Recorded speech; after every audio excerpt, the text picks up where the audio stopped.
Well, hello there. Have you ever seen a advertisement that would say something such as bird seed, 2 for 89 cents?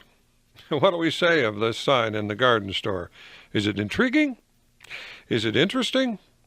Is it misleading? Well, in any event, it's ambiguous, isn't it?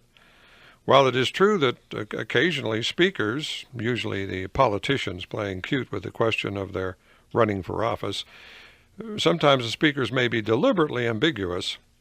I think, this is the old English prof speaking now, that the double meaning phrasing, ambiguity, should be avoided in most effective writing.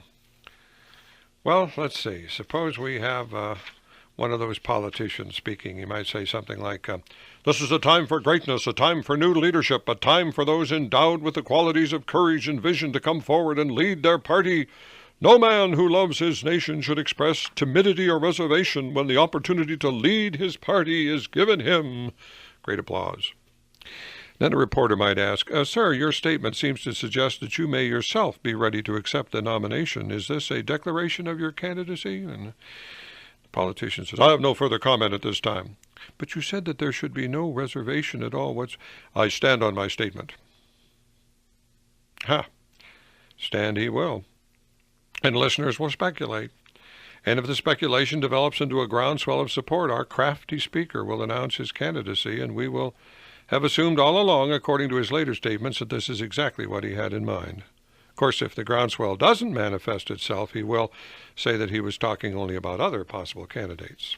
Well, such an approach may be all right for the politician, but if you're trying to do some effective writing, an essay on some subject matter, I think such an approach is to be frowned upon. Occasionally, characters in stories, fiction may speak this way for the purpose of developing their character. I think we should avoid ambiguity.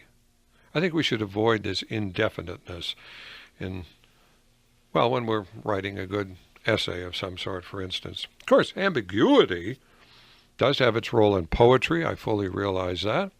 And in much of our communication, there may be times when the double meaning is, well, you leave it to the reader to determine, and it gives the reader something to ponder. Oh, it also can be a part of humor, can't it? Sometimes headlines on stories. I'm thinking of one I saw some years ago. I think it was a story on merit awards for safe driving. A truck drivers association, and those who had certain records of safety in their driving were given awards. But the headline, I'm quoting now, "Truck drivers given safety pins." How about that? Or suppose we had a riot. This was in Hartford, Connecticut. There was a riot. It didn't concern drunken officers, incidentally, but who could tell the difference? The headline said, "Police stoned in Hartford." Yes.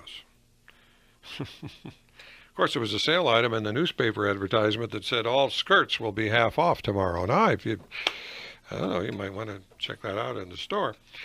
If you think that's bad, though, consider the ambiguity within news stories that goes beyond the scandal of the advertisement.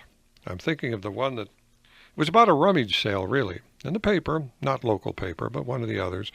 It was about a rummage sale, and I'm making up the name now of the church. That's not the point for me to be more specific. Let's just call it the Maple Street Church, whatever that might be. But the story, the gist of it was, the ladies of the Maple Street Church have discarded clothing of all kinds. They invite everyone to come in and inspect them. Come in and inspect them. It's about a rummage sale, but I guess you could get another interpretation. Well, I do like the highway sign that simply said of the little establishment coming up, "Joe's Radiator Works." I think I should have said Joe's Radiator Works. That's not good for Joe, I guess, yes. And of course, sometimes ambiguities develop because of a relationship in physical dimension as well as mental. Now, I don't want to make fun of this, but still it was there. A sign adjacent to the city cemetery just said dead end. A little street down there, dead end. That's kind of unfortunate to use that. But ambiguous statements are sometimes difficult to catch when you're writing a draft of a paper that maybe you're working on. I realize that. What you should do is set the paper aside a little while and then take a look a little later on. I think that's your best way to get the right perspective to pick them out. Of course, if you do find such as I've shared with you here today, toss them in the wastebasket. Go ahead. I mean, literally, the wastebasket there. If you don't have one, go out and buy one first. That's the best place for some of the ambiguities, at least. Well, that's it for a while with Lyle now. Lyle will go on and see if he can find a few more ambiguities. Maybe he can return next week with you then.